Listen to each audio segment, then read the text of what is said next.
Okay, so hello everyone, and welcome to our first episode of SEG Women Network Student Chapter Chats. Today we have Maitri Erwin.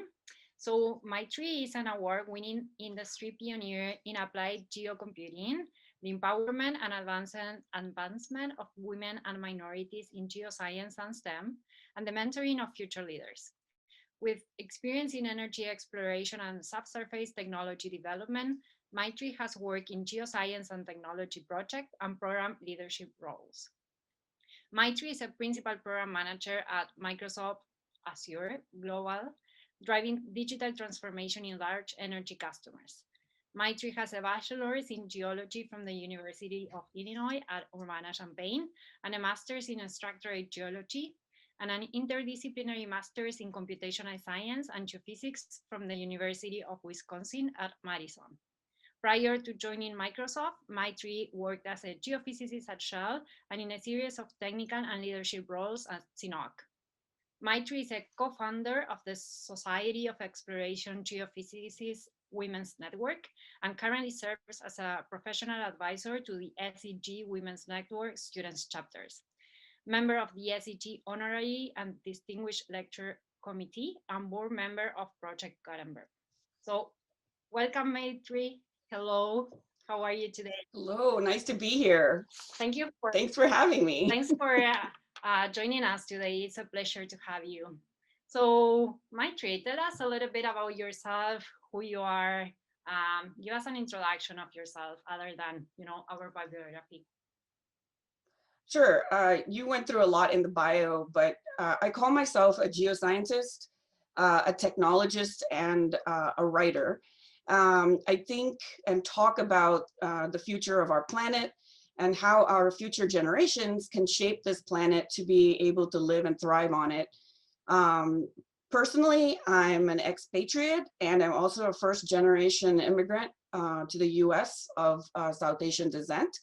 And I have almost 20 years of experience in upstream oil and gas with a focus on subsurface technology and workflow modernization. Nice, super interesting. And yeah, now I'm curious. I want to know a little bit more about your career. How did you start? Where are you now? What do you want to do in the future? And also, what those all those changes, what motivated you, to drive your career? Tell us, our audience, about your career path. Okay. Um, wow, where I came from, where I am, where I'm going, So fundamentally, I'm a scientist and I will always be a scientist. And I have known from a very young age that our computing technology would be a significant tool for science to do more and better. So um, in terms of where I've come from, more specifically, I have what some call a jagged resume, which is like the crooked resume. It's not like a straight path.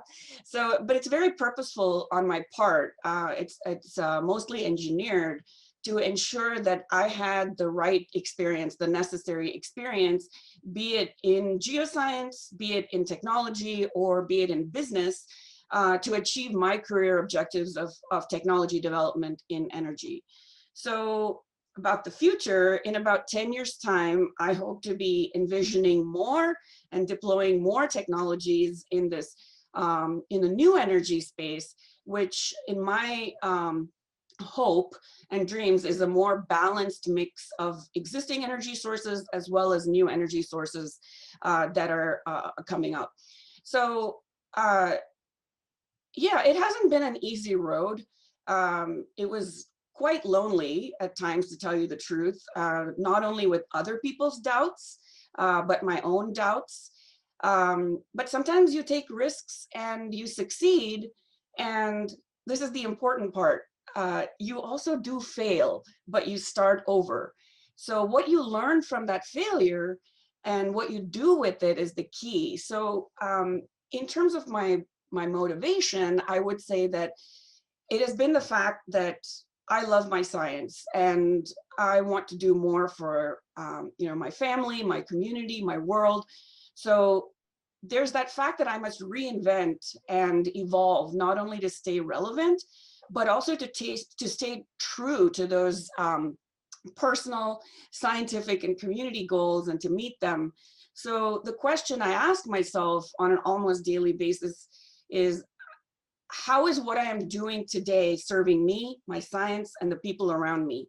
So I always think if what you did yesterday still seems like a big thing today, then your goals for today and tomorrow are not big enough. Nice. And so also in your career, you have been a big part at SEG. And I imagine that this is a lot related to your previous answer as well. But we would like to know a little bit how you collaborate with SEG, how are you involved with them, and yeah, what's your role? So what is SEG to me? As I was growing up through my educational career, my graduate career, and also my early geophysics career, I really realized early on the value of giving back to the community that gave to me. And I didn't really discover SEG until I was in graduate school, but I'm glad I did, because in terms of geoscience and what I want to do in geoscience, SEG has resonated the most with me.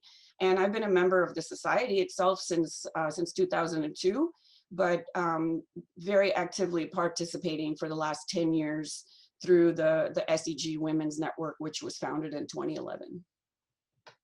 Yeah, thank you for bringing that up. That's something I would love to know too. So tell us a little bit more about the SEG Women Network Mhm. and what motivated you to found it. How did you start it? The SEG Women's Network was formed by the first SEG Women's Network Committee to support and promote greater participation of and leadership by women in geophysics worldwide. We're now in our 10th year. The founding group of women had known for quite a while that there's a big ocean to cross, that there was much work to be done in raising awareness within SEG about the challenges and issues experienced by women, not only in the society, but in the profession as a whole.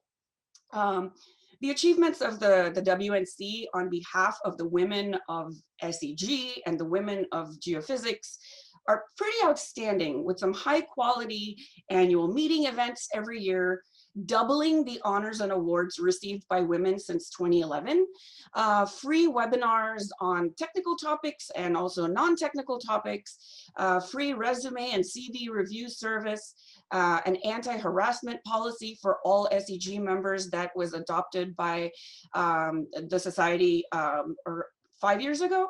And we're active in several diversity, inclusion, and equity initiatives. And the reason that I really love this group and continue to be associated with it and want it to grow into the next generation is that we do a lot. We don't talk and write proposals to death and sit in committees and nothing gets done. We acted, and we still do and act. So that all that we have accomplished in these last 10 years and what the ambitions for the next 10, 20, 30 is what active participation and action with some solid requirements, solid goals, and solid timelines can do. So again, lots more work to be done, even within the committee and the network, in terms of numbers, in terms of diversity of leadership, inclusion of the global chapters and the student chapters that we're addressing right now, and also more equity in the discussion and adoption of new initiatives.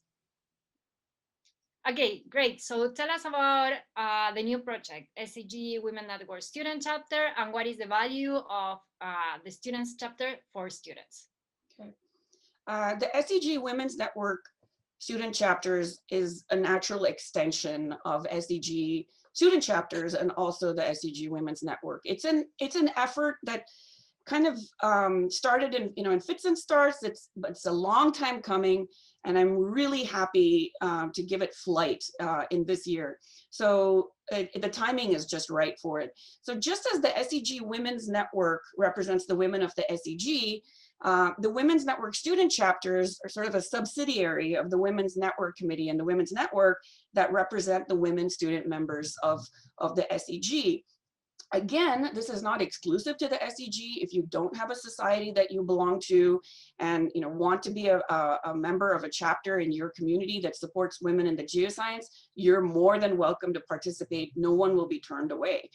And the reason it's important right now is that we are becoming a more global and a more diverse society, and so are our societal problems. Also, the needs of women's groups or any particular group, they're different from one country or community to another. So this is an opportunity for students to get some leadership skills early on, help them sit together in their own communities, identify their own problems, and then reach out to the global SEG Women's Network for support. So help us help you. Ideally, I would say that the Women's Network Student Chapter sits inside any given university's existing student chapter. But like I said, that can discourage some. So if your area doesn't have an SEG student chapter, don't worry about it.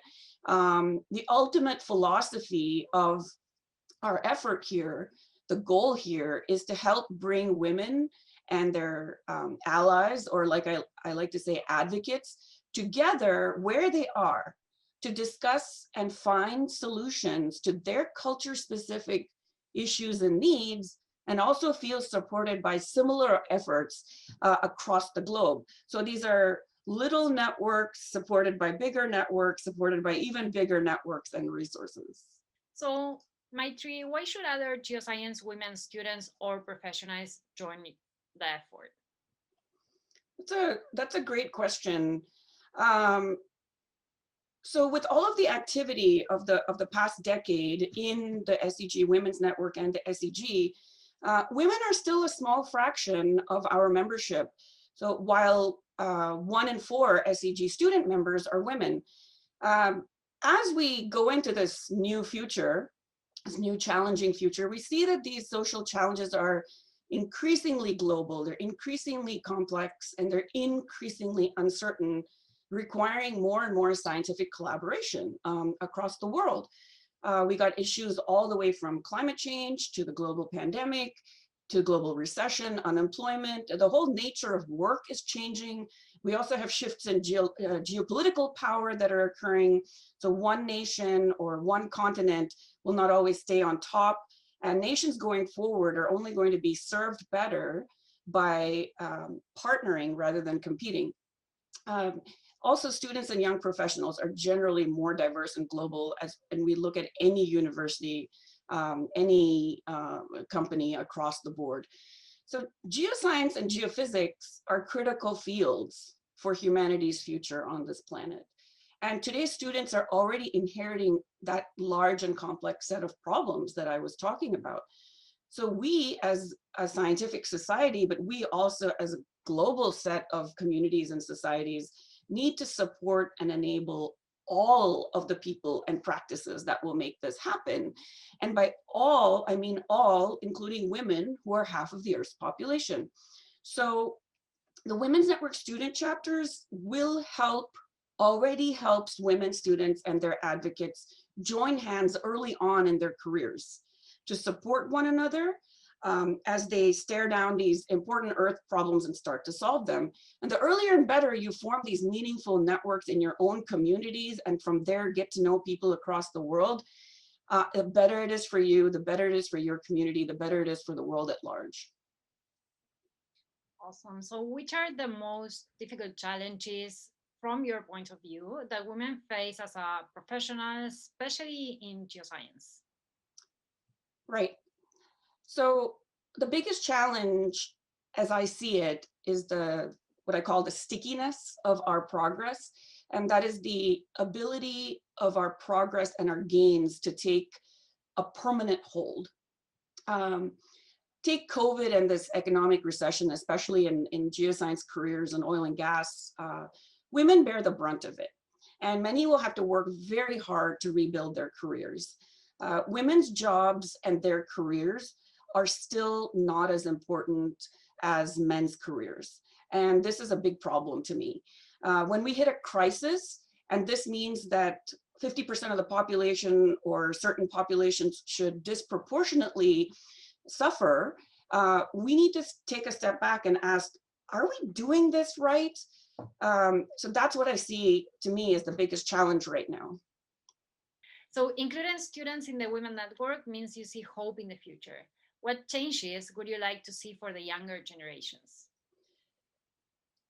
The sooner and stronger you form these bonds, not just networking on LinkedIn, but real, meaningful, strong bonds, you can see that an individual is only as strong as their community and vice versa. So when times are good, people take care of themselves and themselves alone. But when things start to go bad, they look to others. Um, I heard this quote that misery loves company, but so does hope. So building meaningful, useful, smart communities when the times are good, when the going is good, will help you weather the storm more than others who don't think like this, who didn't think holistically enough to network and bond early on and didn't plan accordingly. And finally, what other useful advice can you give to Women Network students, chapter leaders, and members? There are a lot of young people now asking if geoscience is the right educational and career path for them. Geoscience is a lot more than picking wiggles on seismic or licking rocks. Geoscientists are inherently systems thinkers. The next industrial revolution will happen by the hands of those who truly understand the earth, that it is a system, not individual problems to be solved separately. So think and imagine big. Um, Also, if you enrolled in a degree program purely for what jobs it was going to get you or it will get you, um, don't be surprised if those jobs are not there 4 to 5 years from now. Um, there's no such thing as moderate risk and moderate investment for high reward, not anymore. So what problems do you want to solve? What is that question or questions, that burning set of questions that drove you to be a scientist? What kind of a future do you want to be a part of? What kind of a future do you want for your families, your future generations, your communities, your nations, and the world? So start there, get the tools to articulate and quantify the problems and the solutions, and then build on that together as a community. So the last piece of advice I have is to think, imagine, and to build big together. Thank you so much, Maitri, for being here today, for your time, and for sharing all your experience. It was a pleasure and an honor to have you with us today. And thank you, everyone who's watching. We invite you to follow our channel, and we will be uploading more interviews and chats with other SEG leaders and leaders in general from our industry, from the geoscience industry. So, yeah, keep connected and see you soon.